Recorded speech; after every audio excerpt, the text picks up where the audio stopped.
guys, just a little spotlight on some pelvic floor work today. So I want you to sit comfortably, wherever that may be, and I want you to start thinking about your pelvic floor muscles, which are those hammock muscles right down there that come up through the groin, so from your pubic bone at the front to your tailbone at the back, and they basically gather up and lift. There are superficial layers and deeper layers. So the superficial is more of a gathering sensation, and the deeper layers of muscle are the lifting sensation when you can try and draw up.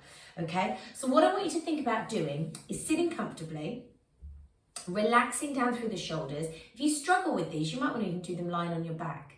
And we're going to try and draw up as though we're in an elevator shaft or a lift shaft over 5 floors. We're going to hold for 5 seconds, and then we're going to drop over 5 seconds down to the bottom floor again, if we can, all right? And don't worry if you can't. If you're finding it really hard to get in touch with the pelvic floor, you probably just need to keep practicing and trying to get in touch with the pelvic floor to wake up those nervous pathways, okay? So don't worry, it's something that, I don't know, not very many people think about every day.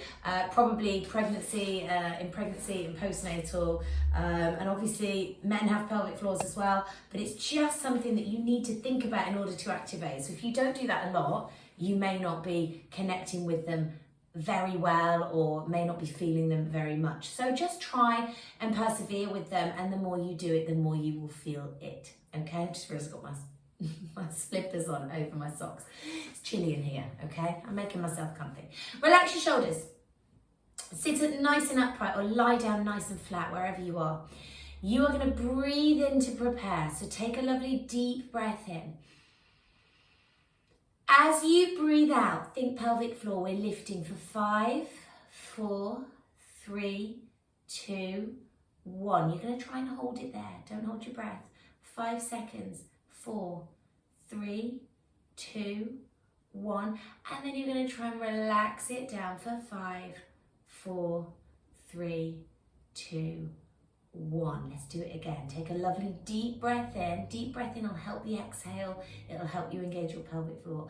As you exhale, you are going to lift for 5, 4, 3, 2, 1. Try and hold the pelvic floor up for 5, 4, breathe, 3, 2, 1, and then let it go for 5, 4, 3, 2, 1. And do that a couple more times if you can. Try and integrate it. So do something with it. So when you're waiting for the kettle to boil, when you are at the traffic lights, try and do things so that you can think about that during your day-to-day life. Be also very aware that you're not over-engaging any of these muscles around the pelvis, the bum, the leg muscles, the inner thighs, etc. Try and relax everything else as much as possible. When you're going for a really full 100% contraction and lift through that pelvic floor, your lower abs will also co-contract, and that's okay, all right? So they are all obviously linked via fascia, at least, through the core. So do what you are comfortable with.